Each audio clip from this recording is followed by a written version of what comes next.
আবু হুরায়রা রাদিয়াল্লাহু তাআলা আনহু তিনি পুরুষদের মধ্যে সবথেকে বেশি হাদিস বর্ণনা করেছেন। এই কথাকে সামনে রেখে একটা কথা বলিনি, এই আবু হুরায়রা কেন বলা হতো? পূর্বে তিনার নাম ছিল আব্দুর রহমান বা আব্দুস শামস। আপনারা জানেন এই আবু হুরায়রা কোন ঘটনার পরিপ্রেক্ষিতে এই নাম দেওয়া হয়েছিল। মনে রাখবেন, অনেক লম্বা আলোচনা, অত দূরে যাচ্ছি না, এতটুকু বলি। তিনি বিড়ালের বাচ্চাকে বড় ভালোবাসতেন, বিল্লির বাচ্চাকে বড় পছন্দ করতেন। আমরা যেমন অনেকে দেখা যায় পাখি পছন্দ করি, অনেকে আমরা পায়রা পছন্দ করি, কবুতর পছন্দ করি, অনেকে আমরা মুরগি, হাঁস ইত্যাদি ইত্যাদি পছন্দ করি, অনেকে খরগোশ পছন্দ করি। তিনি বিড়ালের বাচ্চাকে বড় পছন্দ করতেন। আর সত্যি একটা ছোট্ট বিড়ালকে দেখতে, একেবারে বাচ্চা বিড়ালকে দেখতে অসাধারণ লাগে, কথা ঠিক কিনা ভুল বলেন? একদিন জামার আস্তিনের মধ্যে একটা বিড়ালের বাচ্চাকে নিয়ে রাসূল করিম সাল্লাল্লাহু আলাইহি সাল্লামের কাছে এসে হাজির হলেন। বিড়ালের বাচ্চা ডাকতে শুরু করলো, ম্যাও। বিড়ালের বাচ্চা কয় ম্যাও ম্যাও ম্যাও। আপনাদের এখানে গোবিন্দপুর নাকি জি? এই গোবিন্দপুরের বিড়ালগুলো কেমন ম্যাও মাই করে তো নাকি? করে তো, ম্যাও ম্যাও। তাহলে সেই সময়কার বিড়ালগুলোও কিন্তু ম্যাও ম্যাও করতো। এখন বিড়ালের বাচ্চা যখন ম্যাও ম্যাও করে দু চারবার আওয়াজ দিয়েছে, রাসূল করিম সাল্লাল্লাহু আলাইহি সাল্লাম একটু মুচকি হেসে বলেন, কি ব্যাপার, বিড়ালের বাচ্চার আওয়াজ পাচ্ছি কোথা থেকে? সাহাবী বলে, ইয়া রাসূলুল্লাহ, হাবিবাল্লাহ হুজুর, আমি বিড়ালের বাচ্চাকে বড় পছন্দ করি, যে আমার আস্তিনের মধ্যে একটা বিড়ালের বাচ্চা নিয়ে এসেছি হুজুর, তাই বিড়ালের বাচ্চা আওয়াজ করছে ম্যাও ম্যাও। আল্লাহর নবী একটু মুচকি হাসলেন, হেসে বলেন, তোমাকে আমি কি বলি বলো দেখিনি? ইয়া আবু হুরায়রা, হে বিড়ালের আব্বা, হে বিল্লির বাপ। কথা শুনছেন? যখন বিল্লির বাপ বলে সম্বোধন করেছেন, হযরতে আবু হুরায়রা রাদিয়াল্লাহু তাআলা আনহু এই নামটা খুব পছন্দ হয়ে গেল, এটা তিনার পছন্দনীয় হয়ে গেল। তিনি আর থাকতে পারলেন না, তিনি বলেন, ভাইরা, আমার সাথী ভাইরা, আজ থেকে আপনারা আমাকে আবু হুরায়রা বলে ডাকবেন, কারণ এই নামটা স্বয়ং আমার রাসূলুল্লাহ তিনি ভালোবেসে আমাকে দিয়েছেন। জোরে বলবেন না? আরো জোরে বলবেন না? এই তখন থেকে আবু হুরায়রা, পরেও আবু হুরায়রা, আজও চলছে আবু হুরায়রা, আগামী দিনেও চলবে, কিয়ামত পর্যন্ত আবু হুরায়রা রাদিয়াল্লাহু তাআলা আনহু। কারণটা বোঝা গেল? তাহলে কেন নাম এসেছে বোঝা গেল। তিনি সবথেকে বেশি হাদিস বর্ণনা করেছেন পুরুষদের মধ্য থেকে। সেই আবু হুরায়রা থেকে বর্ণিত একটা হাদিস রাসূল করিম সাল্লাল্লাহু আলাইহি ওয়াসাল্লাম থেকে কালেকশন করা। এই হাদিসের মধ্যে মোট 5টা কথা। এক নম্বরে কি রদ্দুস সালাম, দ্বিতীয় নম্বরে কি ওয়াইআদাতুল মারিজ, তিন নম্বরে কি ওয়াইতিবাউল জানাইজ, চার নম্বরে কি ওয়াইজাবাতুদ দাওয়াত, পাঁচ নম্বরে কি ওয়াতাসমিতুল আতিস। এই হাদিসের মধ্যে মোট 5টা কথা। আর আলোচনার আজকে বিষয়বস্তু টপিক থাকবে এই ছোট্ট হাদিস। এই হাদিসের মধ্যেই কিন্তু কিছু আলোচনা।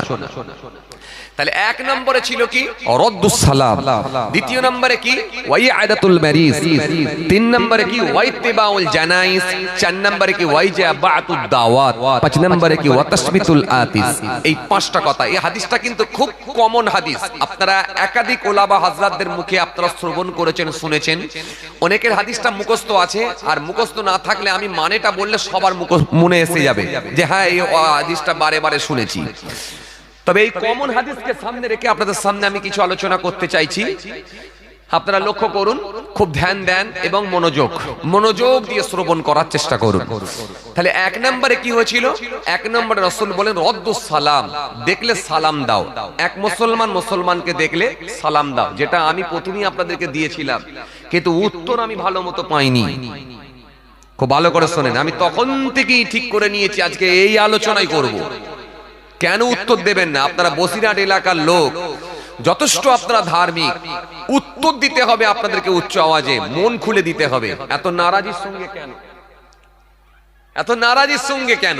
আমি তখন থেকে ঠিক করেছিলাম আজকে এই ওয়াজি করব। চলেন ইনশাআল্লাহ, যতক্ষণ থাকবো এই ওয়াজি হবে। খেয়াল করে, তাহলে এক নম্বরে কি ছিল? রদ্দুস সালাম, দেখলে সালাম দাও। এটা আমরা জানি তো নাকি? এক মুসলমান আর এক মুসলমানকে দেখলে সালাম দাও, আমরা জানি তো নাকি? জানি। দ্বিতীয় নম্বরে কি? ওয়াইআদাতুল মারিজ, অসুস্থ ব্যক্তিকে দেখতে যাও। অসুস্থ ব্যক্তিকে আমরা দেখতে যাই তো নাকি? জানতো নাকি না? সিপিএম এর লোক, তৃণমূলের লোক, কংগ্রেসের লোক সব আমরা ভাগাভাগি করে দিয়েছি না? এগুলো করবেন না। রাজনীতির জায়গায় রাজনীতি, ও প্রেক্ষাপট আলাদা। কিন্তু আপনার প্রতিবেশী, আপনার আত্মীয় অসুস্থ আছে, তাকে দেখতে যাবেন। দেখতে গেলে আমার আল্লাহ রাজি হলে অগণিত মালাইকা ফারেস্তা আপনার জন্য আমিন আমিন করে দোয়া করবে। আর আমার আল্লাহ খুশি হয়ে যায় যখন আপনি দেখতে যাবেন ওই অসুস্থ ব্যক্তিটা আপনার ওপরে দেখবেন মার্জিত ভাষায় কথা বলে, মিষ্টি সুরে কথা বলে, একে অপরকে মাপ পাওয়ার একটা মাপ করে দেওয়ার সুযোগ তৈরি হয়ে যায়। কারণ দুনিয়া ছেড়ে প্রত্যেককে চলে যেতে হবে। হক হলো দুই ধরনের, একটা আল্লাহর হক আর একটা হলো বান্দার হক। বান্দার হক নষ্ট করে যদি কেউ চলে যায়, ওই বান্দা যতক্ষণ না মাপ করবে সে কিন্তু মাপ পাবে না। তো সুতরাং আপনারা অসুস্থ ব্যক্তিকে দেখতে যাবেন, দেখতে গেলে আল্লাহর ফেরেশতারা আপনাদের জন্য দোয়া করবে। আল্লাহ অগণিত মালাইকা ফেরেশতারা দোয়া করে আর আপনাদের জন্য আল্লাহ সওয়াবের হকদার করবেন। আর একে অপরের সঙ্গে মার্জিত ভাষায় কথা বলার সুযোগ পাবেন, মাপ চেয়ে নেওয়ার সুযোগ পাবেন। কথা বুঝে আসছে? অসুস্থ ব্যক্তিকে দেখতে যাবেন। এরপরে কি ওয়াইতিবাউল জানাইস, জানাজায় পশ্চাৎগমন করো, জানাজায় অ্যাটেন্ড করো। আমরা কম বেশি এখানে সবাই জানাজার নামাজ পড়তে যাই তো নাকি? আল্লাহ সকলের হায়াত কিসমত দারাজ করেন, দোয়া করি। কিন্তু যখন দুনিয়া ছেড়ে তো প্রত্যেককে যেতেই হবে, আগে আর পরে। কিন্তু যখন আমরা কোনো এলাকায় মাইয়েত হয়ে যাই, আমরা সকলেই কম বেশি জানাজায় যাই তো? কথা বলেন, জানাজায় যাই তো? জানাজায় যাবেন। আচ্ছা, এবার একটা কথা বলি, জানাজায় বেশি লোক যান না জোহরের ওয়াক্তে বেশি লোক যান?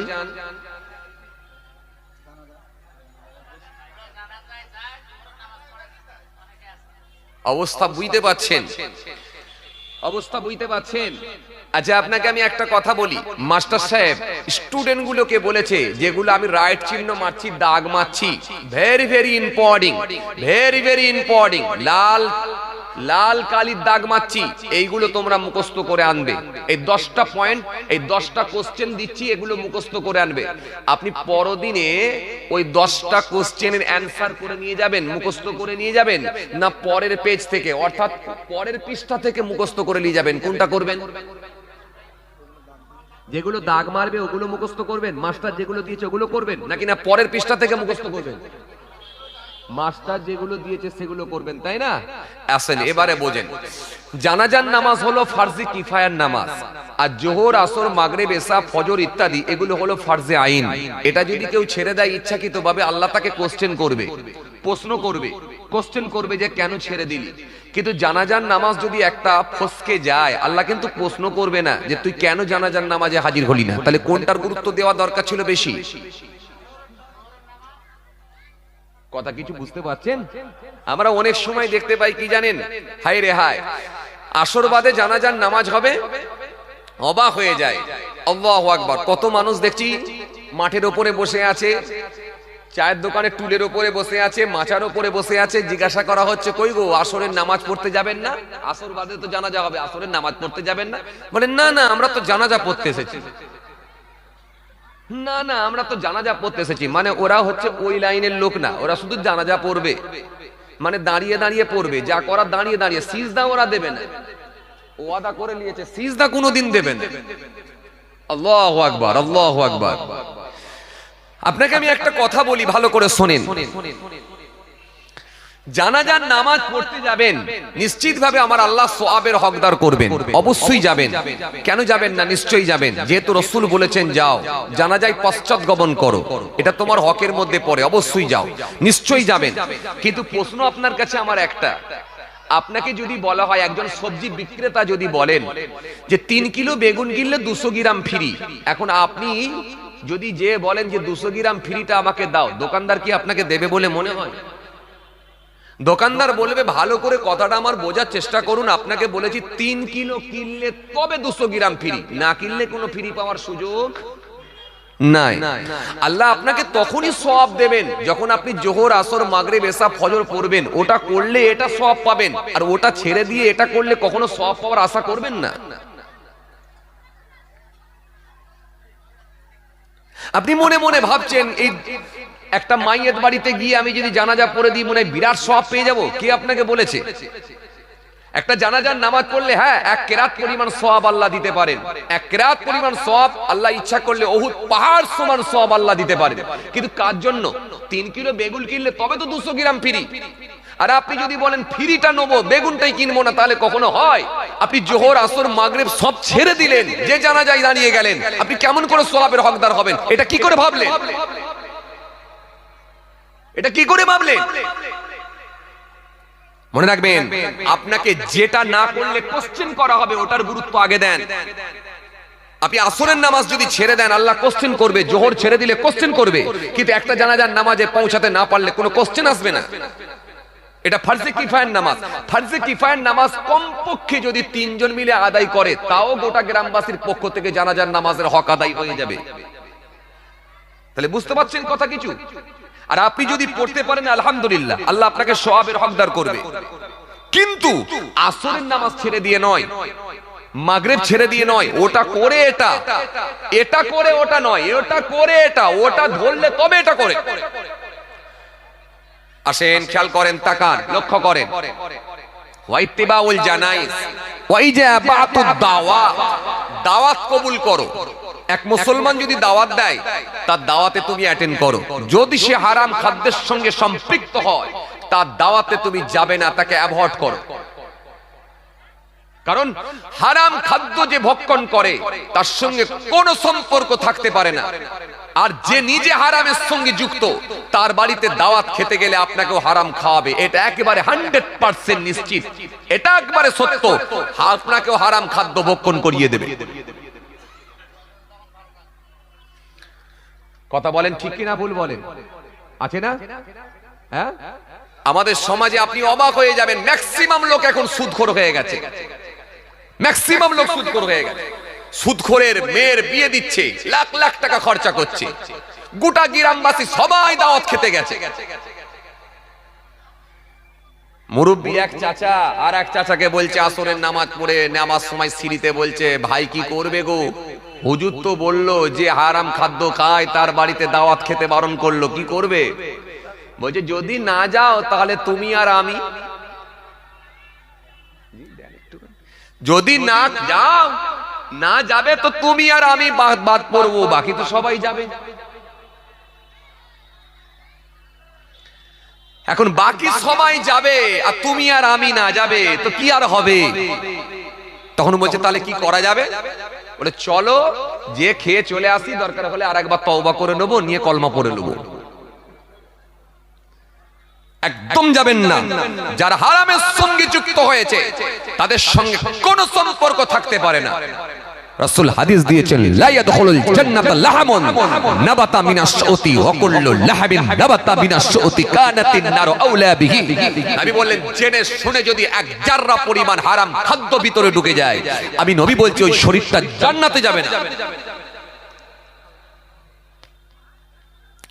নবী বললেন, ইয়াতি আলান নাসি জামান লা ইউবালুল মারউ বাআখাযা মিনহুম আমিনাল হালাল আম মিনাল হারাম। নবী বলেন, অতি সত্তর মানুষের সম্মুখে এমন জামানা আসবে, কেউ কারোর পরোয়া করবে না, কেউ কাউকে মানামানি বলে থাকবে না, বাপ বেটাই মানামানি থাকবে না,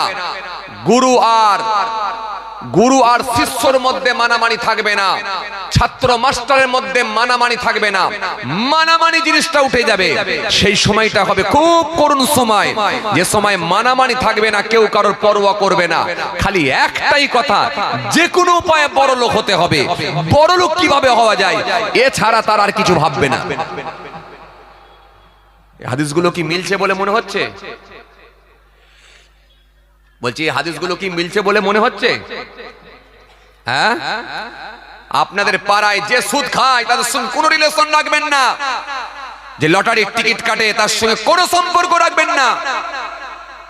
যদি কেউ বলে কে বারণ করেছে, আমার নাম বলে দেবেন, ছোট হুজুরের নাতি পীরনগর পীর সাহেবের পোতা, উনি বারণ করেছেন যে হারাম করের সঙ্গে কোনো যোগাযোগ রাখবে না, বিয়ে বাড়িতে কোনো সম্পর্ক থাকবে না, কোনো লেনদেন থাকবে না। পারবেন? কি করে পারবেন? 100টা বাড়ির মধ্যে তো এখন 90টা বাড়িতে সুদের সঙ্গে যুক্ত। এখন আপনি যদি বলেন যে ওদেরকে বয়কট করব, ওরাই তো আপনাকে বয়কট করে দেবে। কথা বলছেন না কেন? হ্যাঁ, ভাইরা আমার, বন্ধুরা আমার, সাথী মহব্বতের ভাইরা, আপনি অবাক হয়ে যাবেন। হারাম সম্পর্কে একাধিক কোরআনের আয়াত, একাধিক হাদিস এসেছে, একটা দুটো তিনটে না। হারাম কখনো হালাল হতে পারে না। চলেন আমি একটু করে টাচ মারবো। ওয়াইজাবাতুদ দাওয়াত ওয়া তাসমিতুল আতিস, হাঁচির জবাব দাও। এই হলো 5টা কথা। তাহলে 1 নম্বরে কি বলতে হবে আপনাদেরকে? 1 নম্বরে কি? সালাম দাও। দ্বিতীয় নম্বরে কি? অসুস্থ ব্যক্তিকে দেখতে যাও। 3 নম্বরে কি? জানাজায় হাজির হও। 4 নম্বরে কি? দাওয়াত কবুল করো। 5 নম্বরে কি? হাঁচির জবাব দাও। এই হলো 5টা কথা। এই হলো 5টা কথা। এর মধ্যে 1 নম্বরে ছিল কি? রদ্দুস সালাম। চলেন আমি যেটা নিয়ে আজকে মূল আলোচনা করব বলেছিলাম, সালাম দিতে হয় আমরা প্রত্যেকেই জানি। এইবারে আসেন, কে কাকে আগে সালাম দেবে জানেন আপনারা? কে কাকে আগে সালাম দেবে জানেন? সালাম দিতে হয় জানেন, কিন্তু কে কাকে আগে দেবে জানেন? চলুন 1 নাম্বার, সালাম শব্দের অভিধানিক অর্থ কি জানেন? কোরআনের ভাষায় কি বলা হয়েছে জানেন? সালামের সূচনা কবে থেকে জানেন? পৃথিবীর সর্বপ্রথম কে সালাম দিয়েছিল, কাকে দিয়েছিল জানেন?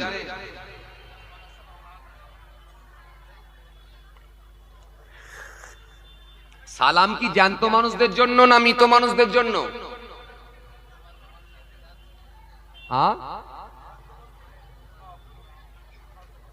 ওই যে সালাম কি জ্যান্ত মানুষদের জন্য না মৃত মানুষদের জন্য?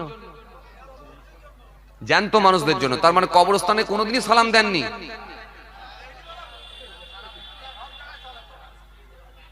দিয়েছেন তো। কবরস্থানে যখন সালাম দিয়েছেন নিজেরাই দিয়েছেন না ইমাম সাহেবের উপর চাপিয়ে দিয়েছেন? আল্লাহ ওই ইমামের পেছনে দাঁড়িয়েছি, উনি যেটা বলেছে ওটাই আমাদের।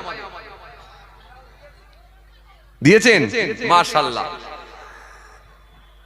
মাশাআল্লাহ। তাহলে সালাম জ্যান্ত মানুষদের জন্য, মৃত মানুষদের জন্য। তাহলে মৃত মানুষদের জন্য একটা সালাম আছে।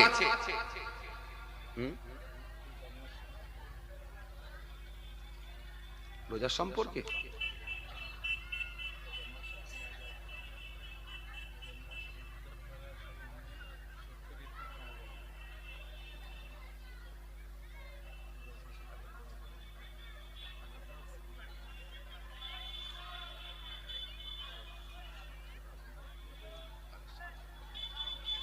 তাহলে কি করব? আমি তো একটা ওয়াজ করতে যাচ্ছি, আবার আপনারা রোজার মাস নিয়ে বলেছেন।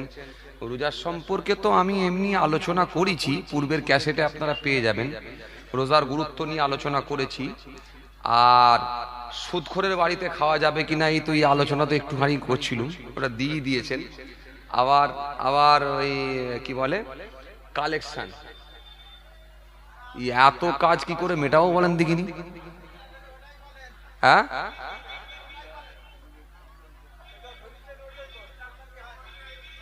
যেটা ধরেছি এটাই বলবো।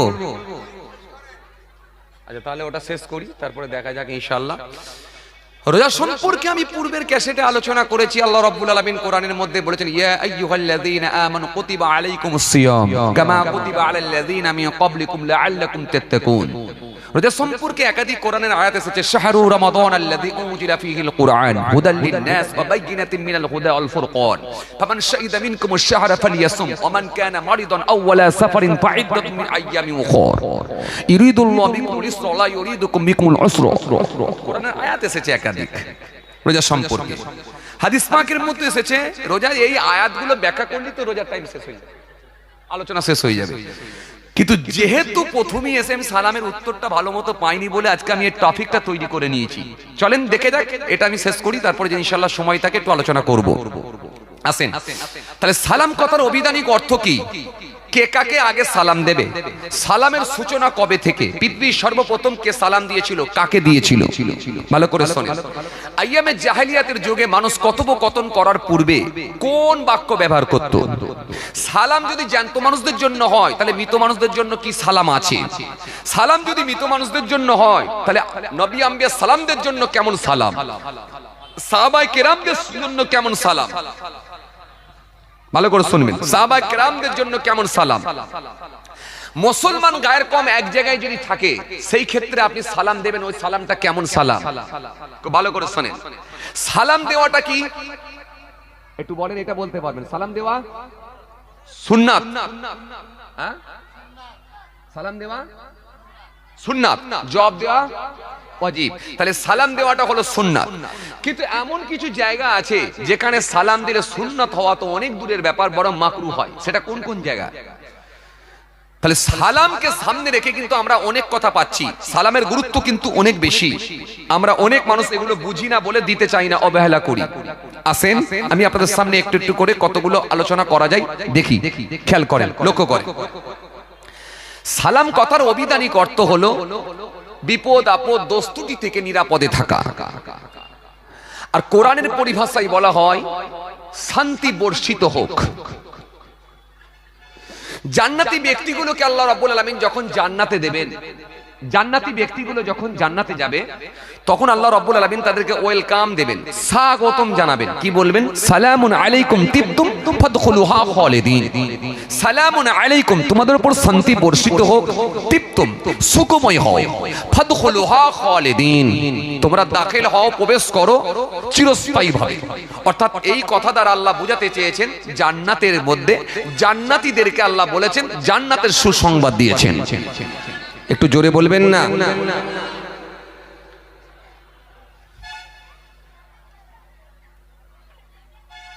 হে তরুণিয়া নওজওয়ান জামাকেরা, এটাকে একটু কমিয়ে দেন। হে আমার মুরব্বিয়ানেরা, বাবারা শুনে রেখে দিন, বাবারা জেনে রেখে দিন। বাবা, কিতাবের মধ্যে পাওয়া যায় মানব সভ্যতার সূচনা থেকে, মানব জাতির সূচনা থেকে প্রত্যেকটা জাতির ভেতরে, প্রত্যেকটা কমিউনিটির ভেতরে মানুষ কথোপকথন করার পূর্বে কিছু না কিছু বাক্য তারা ব্যবহার করত। আইয়ামে জাহেলিয়াতের যুগের মানুষেরা তারাও কথোপকথন করার পূর্বে তারাও কিছু না কিছু বাক্য ব্যবহার করত।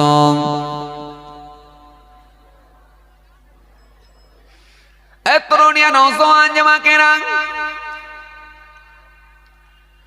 হে ভাই মুরব্বিয়ানেরা, বাবারা শুনে রেখে দিন। বাবা, কিতাবের মধ্যে পাওয়া যায় আল্লাহ রাব্বুল আলামিন একাধিক নবী আম্বিয়া সালামদেরকে পাঠিয়েছিলেন।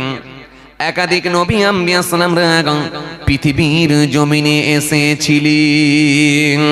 শেষে এসেছিলেন কে? আমাদের নবী নূর নবী হাবিবুল্লাহ হযরত নবী মুহাম্মদ মুস্তাফা সাল্লাল্লাহু আলাইহি ওয়াসাল্লাম হুজুরকে আমার আল্লাহ পৃথিবীর জমিনে প্রেরণ করেছিলেন।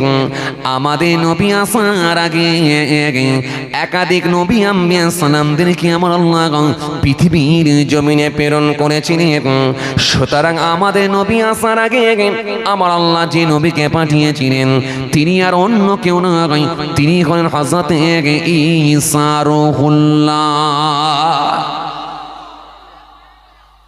হযরত ঈসা নবীকে আমার আল্লাহ যখন পাঠালেন,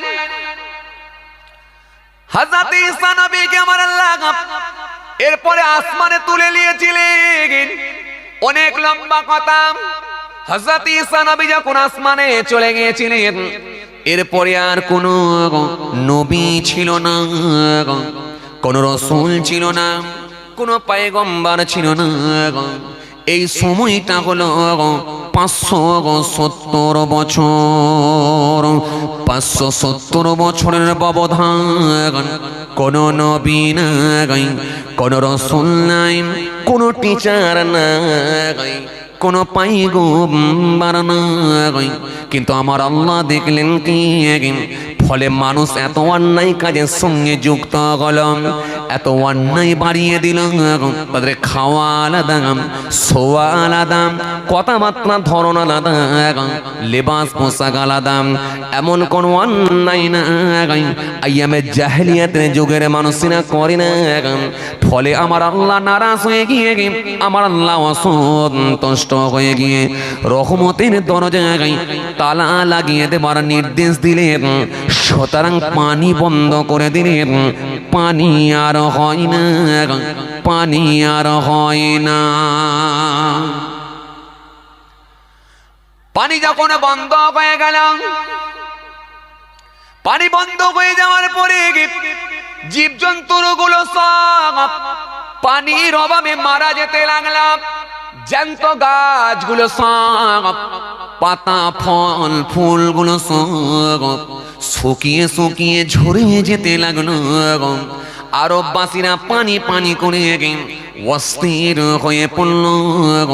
কিন্তু 570 বছর পর আমার আপনার নবী নূর নবী হাবিবুল্লাহকে আমার আল্লাহ পাক যখন পাঠাবেন বলে সিদ্ধান্ত নিলেন, ওই সময় আমার আল্লাহ সহ্য করতে পারলেন না, আমার আল্লাহর স্থির থাকতে পারলেন না।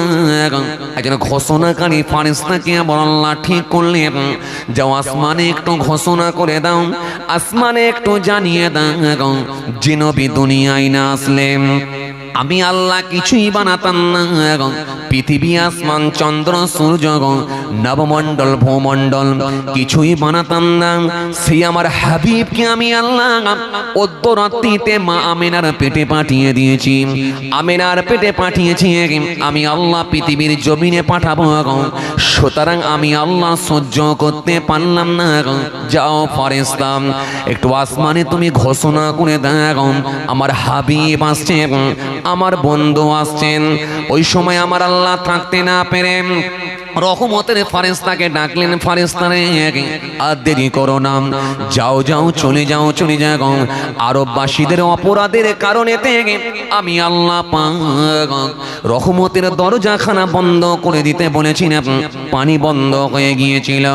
কিন্তু আজকে আমার হাবিব আসছেন, আমার হাবিবের আগমনের খাতিরে আমি আল্লাহ পাক বলি রহমতের দরজাখানা খুলে দাও। জোরে বলবেন না, আরো জোরে হয় না? ফলে এত পানি, এত পানি, এত পানি, এত পানি, জীব জন্তুগুলো সব পানি পেয়ে তৃপ্তি লাভ করলো। আরববাসীরা পানি পেয়ে তৃপ্তি লাভ করলো, আরববাসীরা পানি পেয়ে তৃপ্তি লাভ করলো। জ্যান্ত গাছগুলো ফের পুনরায় ফল ফুল পাতাগুলো ফের ধরতে শুরু হয়ে গেল। আরববাসীরা খুশি হয়ে গিয়ে সে বছরের একটা নাম দিয়েছিল সানাতুল ফিতহি ওয়াল ইবতিহাস, জয়ের বছর, আনন্দের বছর বলে অভিহিত করেছিল। আরো জোরে বলেন, আরো জোরে বলেন, কার সিলাই হাবিব আসছেন, রসুল আসছেন, বন্ধু আসছেন।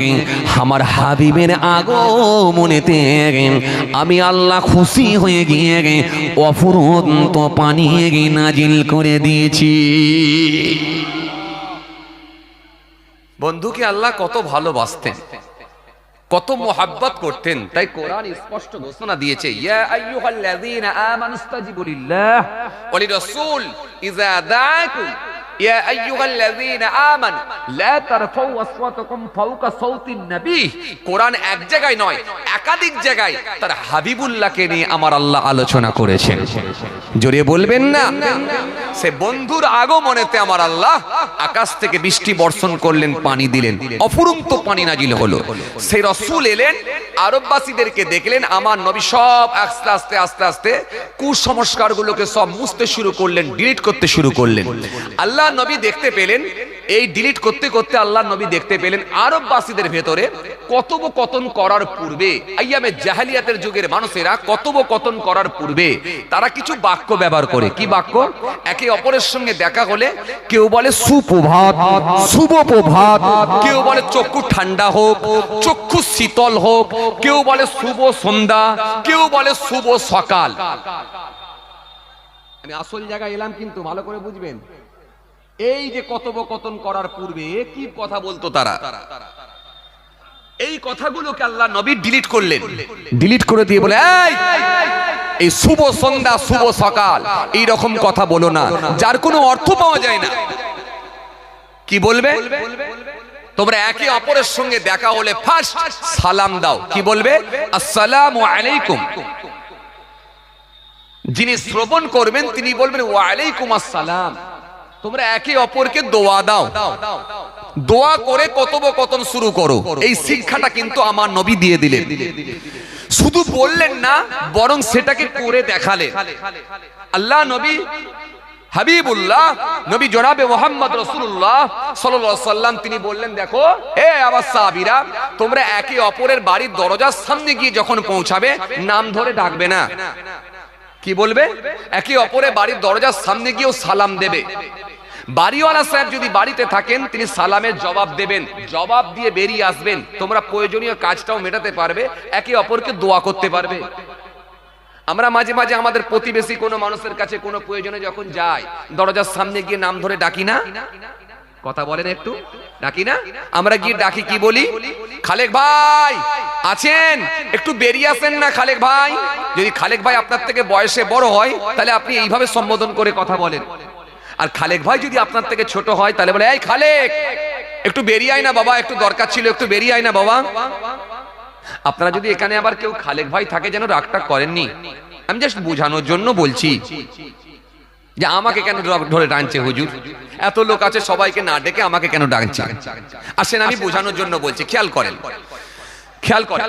তাহলে আমরা কি করি? নাম ধরে ডাকি। নবী বললেন দরজার সামনে গিয়ে নাম ধরে ডেকো না। কি বলবে?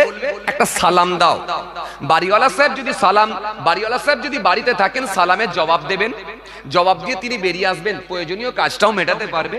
আর পাশাপাশি একে অপরকে তোমরা দোয়া করতে পারবে, দোয়াও হবে আর প্রয়োজনীয় কাজটাও মেটাতে পারবে। আল্লাহ নবী যে শুধু বলে দিয়েছিলেন তা না, বরং সেটাকে তিনি বাস্তবায়ন করে দেখিয়েও দিলেন। এই জন্য হাদিস হলো তিন প্রকার। হাদিস কয় প্রকার? হাদিস তিন প্রকার, কওলি, ফিলি, তাকরীরি। নবীর কথাটাও হাদিস, নবীর কাজগুলো হাদিস, নবী যেটাকে সমর্থন করেছেন সেটাও হলো আমাদের জন্য হাদিস। খুব ভালো করে শোনেন, তাহলে নবীর কথাও হাদিস, কাজও হাদিস, সমর্থন সেটাও হলো হাদিস। কওলি, ফিলি, তাকরীরি। রাসূল বাস্তবায়ন করে দেখালেন। কেমন? এক সাহাবীর দরজার সামনে আল্লাহর নবী গেলেন কোনো প্রয়োজনে, দরজার সামনে গিয়ে ঠোকা মারলেন না, বরং একটু সালাম দিলেন। কি দিলেন? সালাম দিলেন। কি বললেন? আসসালামু আলাইকুম। কোনো উত্তর নাই, কোনো জবাব নাই, কোনো রেসপন্স নাই। আবার সালাম দিলেন, আসসালামু আলাইকুম। কোনো জবাব নাই, কোনো উত্তর নাই, কোনো রেসপন্স নাই। নবী আবার সালাম দিলেন, আসসালামু আলাইকুম। কোনো উত্তর নাই। তিনবার না পাওয়ার পরে আল্লাহ নবী টুকটুক টুকটুক করে নিজের বাড়ির দিকে, অর্থাৎ গন্তব্যস্থলের দিকে হেঁটে হেঁটে চলে যাচ্ছেন। যখন ফিরে চলে যাচ্ছেন, এমত অবস্থায় দেখা যায় ওই সাহাবী বাড়ি থেকে বেরিয়ে এসে ছুটে ছুটে এসে আল্লাহ নবীর পা দুটো জড়িয়ে ধরতে যায়। আল্লাহ নবী বলেন, দাঁড়াও, থামো, কি হয়েছে একটু মুখে বলো।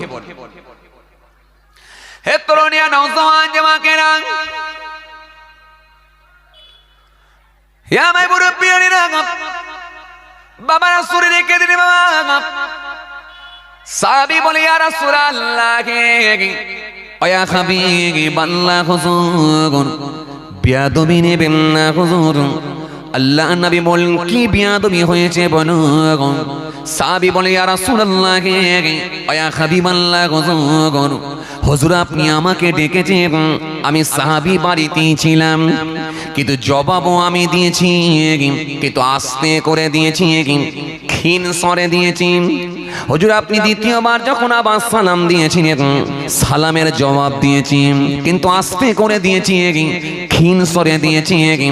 হুজুর তৃতীয়বার যখন আবার সালাম দিয়েছিলেন, আবার জবাব দিয়েছি, কিন্তু আস্তে করে দিয়েছি, ক্ষীণ স্বরে দিয়েছি। তিনবার দেওয়ার পরে যখন আপনি ফিরে চলে যাচ্ছেন, আমি মনে মনে ভাবলাম, না জানি হয়তো আমি মনে হয় বিয়াদবি করে ফেলেছি, তাই আপনার কাছে মাফ চাইছি।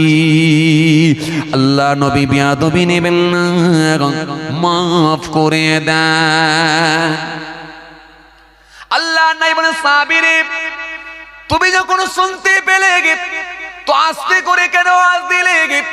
সাহাবী সেই সময় বলেছিলেন, ইয়া রাসূলুল্লাহ, ইয়া হাবিবাল্লাহ, হুজুর আমি মনে মনে ভাবলাম যিনি আমাকে দোয়া করছেন উনি দুনিয়ার কোনো সাধারণ ব্যক্তি নন, जिनार जबानेर दोआय अंगुलिर इशाराय आकाशे चाँद द्विखंडित हय जिनार जबानेर दोआय डोबा सूर्य आबार उदित हय जिनार जबानेर दोआय एक टुकरा मेघ माथार उपरे छाया करे करे जाय जिनि रास्ता दिए हेঁটে हेঁটে गेले जमीनके आमार आल्लाह आगे थेके परिष्कार करे देन जमीनके निर्देश देन हे जमीन फेटे जाओ हे जमीन फेटे जाओ जमीनेर उपरे যত নোংরা আবর্জনাগুলো আছে সব জমিনের নিচে প্রবেশ করো জমিন আগের মতো লেগে যাও কারণ এই রাস্তা দিয়ে অন্য কেউ নয় আমার হাবিবুল্লাহ আসছেন এই রাস্তা দিয়ে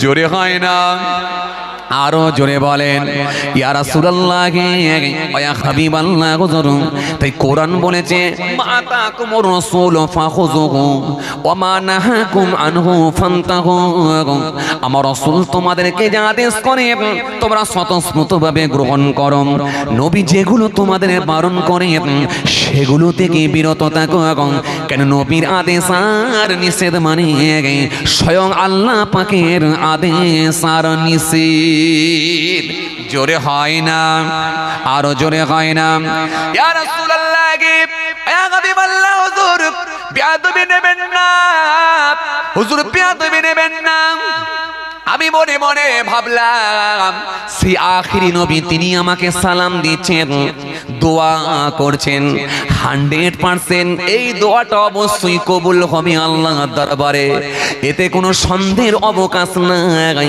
যেহেতু রাসূলুল্লাহ আমাকে দোয়া করছেন আর দোয়াটা যদি আমি নেব তো একবার কেন নেব যেহেতু আমি সুযোগ পেয়েছি বারে বারে আমার রাসূলুল্লাহর কাছ থেকে আমি দোয়া নেব এই জন্য আমি জবাবটা আস্তে করে দিয়েছিলাম যাতে করে দ্বিতীয়বার আপনি আমাকে ফের দোয়া দিয়েছিলেন আমি আবার জবাবটা আস্তে করে দিয়েছিলাম যাতে করে আপনি তৃতীয়বার আবার আপনি আমাকে দোয়া করেছিলেন 3 বার দোয়া পেয়েছি ও আল্লাহ নবী শুধু দোয়া নেওয়ার জন্য এরকম বাহানা করেছি এই রকম কৌশল খাটিয়েছি 3 বার হয়ে যাবার পরে যখন আপনি চলে যাচ্ছেন তখন আমি চিন্তিত হয়ে পড়েছি তাই আপনার কাছে মাফ চাইছি যদি বিয়াদবি হয়ে থাকে ও আল্লাহ নবী শুধু দোয়া নেওয়ার জন্য এরকম কৌশল খাটিয়েছিলেন আল্লাহ নবী একটু মুচকি হাসলেন মুচকি হেসে বলেন সাহাবী রে তুমি আমার সঙ্গে দোয়া নেওয়ার জন্য এই রকম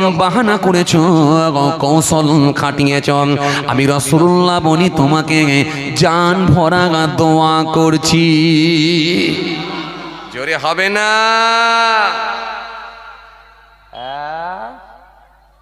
এই সালামের গুরুত্ব আছে না নাই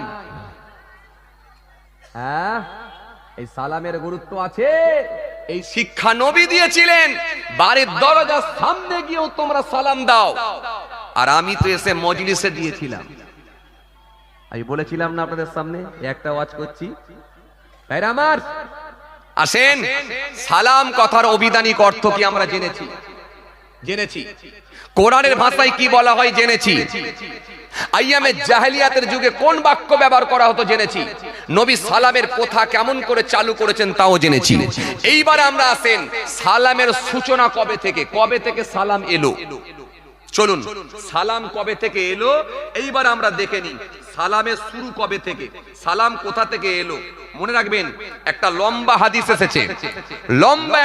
এসেছে এই হাদিসটা হযরত আবু হুরায়রা রাদিয়াল্লাহু তাআলা আনহু থেকে বর্ণিত হাদিস এই হাদিসের মধ্যে রাসূল করিম সাল্লাল্লাহু আলাইহি ওয়াসাল্লাম বলেছেন এটাও হযরত আবু হুরায়রা থেকে বর্ণিত হাদিস আন আবি হুরায়রা রাদিয়াল্লাহু তাআলা আনহু قال قال رسول الله صلى الله عليه وسلم خلق الله آدم على صورته طوله 60 ذراعا فلما خلقه قال اذهب فسلم على اولئك نفر وهم نفر من الملائكه جلوس فاستمع ما يحيونك فانها تحيتك وتحيي ذريتك فذهب فقال السلام عليكم فقالوا السلام عليكم ورحمة الله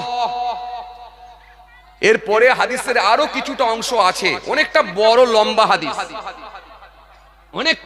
লম্বা হাদিস এই হাদিসটাও কিন্তু হযরত আবু হুরায়রা রাদিয়াল্লাহু তাআলা আনহু থেকে বর্ণিত হাদিস এই হাদিসের মধ্যে কি এসেছে? রাসূল করিম সাল্লাল্লাহু আলাইহি ওয়াসাল্লাম বলছেন আল্লাহ পাক রব্বুল আলামিন যখন হযরতে আদম আসলামকে সৃষ্টি করলেন, আদম আসলামকে বানানোর পর আদম আসলামের নিজ আকৃতিতে আল্লাহ পাক আদমকে তৈরি করলেন। আদমকে বানানোর পর আল্লাহ রব্বুল আলামিন 60 হাত লম্বা করেছিলেন। কত হাত লম্বা? 60 হাত। 60 হাত লম্বা করার পর আল্লাহ রব্বুল আলামিন যখন আদমের মধ্যে রূহ দিয়েছিলেন, আত্মা দিয়েছিলেন, দিয়ে আল্লাহ পাক রব্বুল আলামিন বললেন, যাও আদম ওই অবস্থানরত ফেরেশতাদেরকে গিয়ে তুমি সালাম দাও। আর ফেরেশতারা কি উত্তর দেয় সেটাকে তুমি শুনে নাও, অর্থাৎ শ্রবণ করো। কারণ তোমার দেওয়া সালাম আর তাদের দেওয়া জবাব, এটাই আমি আল্লাহ কিয়ামত পর্যন্ত তোমার আওলাদদের মধ্যে আমি আল্লাহ চালু করে দেব। জোরে বলেন না। রাসূল করিম সাল্লাল্লাহু আলাইহি ওয়াসাল্লাম এই হাদিসের মধ্যে বলছেন কি, হযরতে আদম আসলাম গেলেন, গিয়ে সালাম দিলেন। কাকে? ওই অবস্থানরত ফেরেশতাদেরকে গিয়ে সালাম দিলেন। কি বলেন? আসসালামু আলাইকুম। ফেরেশতারা বলেন ওয়া আলাইকুম আসসালাম ওয়া রাহমাতুল্লাহ। এই ওয়া রাহমাতুল্লাহ কথাটা বৃদ্ধি পাওয়ার জন্য, বাড়িয়ে দেওয়ার জন্য আমার আল্লাহ এত খুশি হয়ে গেছেন, জান্নাতীদেরকেও আমার আল্লাহ 60 হাত লম্বা করে আল্লাহ জান্নাতে প্রবেশ করার অনুমতি দিয়ে দেবেন। আরো জোরে বলেন, আরো জোরে বলেন। হে তরুণিয়া নওজওয়ান জামাকেরা, হে আমার মুরব্বিয়ানেরা, বাবারা শুনে রেখে দিন বাবা, বাবারা জেনে রেখে দিন বাবা, কিতাবের মধ্যে পাওয়া যায় আমার আপনার নবী নূর নবী হাবিবুল্লাহ নবী জনাবে মুহাম্মদুর রাসূলুল্লাহ সাল্লাল্লাহু আলাইহি ওয়াসাল্লাম নবী আমার সুন্দর করে জানিয়ে দিলেন এই ওয়া রাহমাতুল্লাহ কথাটা বৃদ্ধি পাওয়ার কারণেতে আমার আল্লাহ পাক রব্বুল আলামিন 60 হাত লম্বা করে জান্নাতি ব্যক্তিগুলোকে জান্নাতে প্রবেশ করার অনুমতি দিয়ে দেবেন। আরো জোরে বলেন, আরো জোরে বলেন। নবী আমার সুন্দর করে জানালেন হযরতে আদম আসলামকে আমার আল্লাহ 60 হাত লম্বা করেছিলেন। তখন থেকে ক্রমাগতভাবে হার্স পেতে লাগলো, কমতে লাগলো, কমতে লাগলো, কমতে লাগলো, কমতে কমতে কমতে কমতে কমতে কমতে কমতে এখন আমরা 3.5 হাতে এসে পৌঁছে গেছি। এই জন্য আজকের মাহফিলে সব থেকে বেশি যিনি লম্বা মানুষ তিনি হবেন 3.5 হাত, আর আজকের মাহফিলে সব থেকে যিনি ছোট মানুষ তিনিও হবেন কিন্তু 3.5 হাত, নাকি না 1.5 হাত। এই জন্য এই মাহফিলের সব থেকে লম্বা মানুষ কাকে আমি ধরব? লম্বা মানুষ আমার চোখে কিন্তু ঠেকছে না, বুঝতে পারছি না। তবে সামনের দিকে একটা ভাইকে আমি দেখতে পাচ্ছি, ইনিও কিন্তু লম্বা কম না। চলুন এই চাদরওয়ালা ভাই কি ধরে চলি, আমার চাদরওয়ালা ভাই কি মনে করুন ধরে নেন। আজকের মাহফিলের সব থেকে বেশি লম্বা হলো চাদরওয়ালা ভাই। উনি যদি 3.5 হাত হয়, তাহলে আজকের মাহফিলের সব থেকে ছোট মানুষ যিনি মনে করুন এই বাচ্চাটাকে ধরি, তাহলে উনি হবেন কত? 1.5 হাত। 1.5 হাত কেন? ওর হাতে। আল্লাহু আকবার। তাহলে হাদিস মিলে গেছে, আমার নবী সুন্দর করে জানিয়েছেন। তাহলে বাচ্চাটাও হয়ে গেছে 3.5 হাত, আর উনিও হলেন 3.5 হাত। এই জন্য 60 হাত লম্বা করে আদম আসলামকে আল্লাহ বানিয়েছিলেন। তখন থেকে ক্রমাগতভাবে হার্স পেতে লাগলো, কমতে লাগলো। এখন কমতে কমতে কমতে কমতে কমতে কমতে 3.5 হাতে এসে আমরা পৌঁছে গেছি। এরপরে আরো কমবে নাকি আমি জানি না, আল্লাহু আ'লাম, তিনি ভালো জানেন।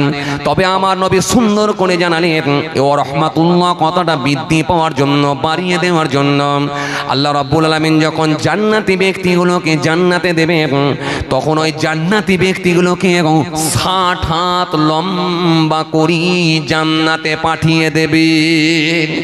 জোরে বলেন, আরো জোরে বলেন।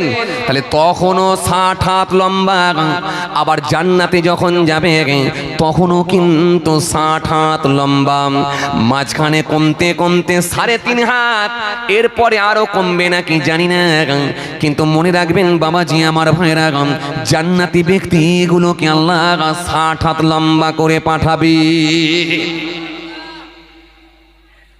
আসেন এখান থেকে তাহলে আমরা কি পেলাম? পৃথিবীর সর্বপ্রথম কে সালাম দিয়েছিল? কথা কয় না, কে সালাম দিয়েছিল? পৃথিবীর সর্বপ্রথম কে সালাম দিয়েছিল? আদম আসলাম। কাকে দিয়েছিল? ফারেস্তাদেরকে দিয়েছিল। Correct answer. তাহলে সালাম কবে থেকে এসেছে বুঝতে পারছেন? কথা বুঝতে পারেন? বুঝতে পারছেন? এখন এই কথাকে সামনে রেখে আপনাদেরকে আমি একটুখানি বোঝানোর জন্য বলি, কিছু মানুষ যারা বলে যে ইসলাম ধর্ম নাকি 3 দিনের ধর্ম, কিছু মানুষ বলে না আমাদের ধর্মটা খুব প্রাচীন ধর্ম, ইসলাম ধর্মর বয়স কত? মাত্র তো 1400 বছর। কথা কয় বলে না কিছু লোক, মাত্র 1400 বছর 1500 বছর আগের ধর্ম, হযরত মুহাম্মদ সাল্লাল্লাহু আলাইহি ওয়াসাল্লাম থেকে এসেছে ইসলাম ধর্ম। এরকম কিছু লোক আছে না? নাই বলে কি বলে না? বলে। আমি তাদেরকে বলি ভাই শোনেন, ইসলাম ধর্ম হযরত মুহাম্মদ সাল্লাল্লাহু আলাইহি ওয়াসাল্লাম থেকে আসেনি, বরং আপনি যদি পিছিয়ে যান, যত নবী আম্বিয়া সালামদেরকে আল্লাহ পাঠিয়েছিলেন সবাই কিন্তু আমার আল্লাহর কথাই প্রচার করার জন্য এসেছিলেন। সুতরাং আপনি যদি পিছিয়ে যান, বাবা আদম আসলাম থেকে ইসলাম ধর্মকে আল্লাহ কবুল করে নিয়েছেন। তখন পৃথিবীতে কোনো ধর্ম আসেনি, একমাত্র ইসলাম ধর্মকে আল্লাহ কবুল করেছেন। তাই কোরআনের মধ্যে আল্লাহ পাক স্পষ্ট ঘোষণা দিয়েছেন, কি বলেছেন? ইন্নাদ দীনা ইনদাল্লাহিল ইসলাম। আল্লাহ পাক